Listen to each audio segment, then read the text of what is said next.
Dahil magkaibigan tayo at birthday mo. Yes, Tita Kasi Roda. nung nag-chat ako sa'yo, nag-deny-deny ka pa. Pero once and for all, naging kayo ba ni ano? Kustakli. Yan. Miss Kasakli. Ah, Yes po, Kasakli. naging kami po. Oh. Inamin Naging na. kami. Naging kami po. Ayan. Ilang months? Actually, that time na yon, nagsushoot ako for Adomi last year. Kay Direk sino to? Anong title? Domi po. Domi. Opo. So, Okay. that time na yun, nandun ako sa Pampanga and then siya nasa abroad Okay. for the music niya. Tapos dumalaw siya sa akin doon sa set. Hindi ko alam na mag-i-stay siya sa akin for like a week kasi nag-shoot kami for a week.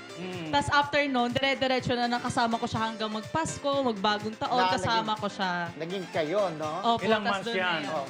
2 months. Ang Yan. iksi, oh. Ang iksi. Bakit naging maiksi ang ano, romansa? Kasi may nakita akong red flag. Ay, Ayan may red na. flag. Nagre-regla ba siya? Hindi, iba yun. Red flag. Red flag. Turn off.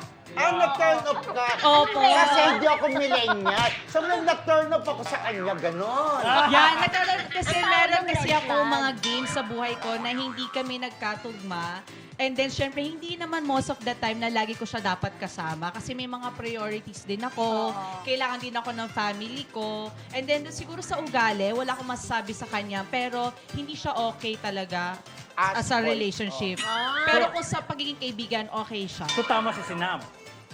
Say na. Zainab. Hindi naman kami naghiwalay because of the third party. Oh. Naghiwalay kami kasi meron akong ibang priorities. Hindi ko talaga siya priority. And then even though na dumating siya sa buhay ko, hindi ko pa rin siya prioritize kasi mas prioritize ko yung dream ko and then kung ano yung ma-accomplish ko sa pangarap ko talaga. So, yung Yung career tanong mo mo na priority kanina, mo. go. So, ano pa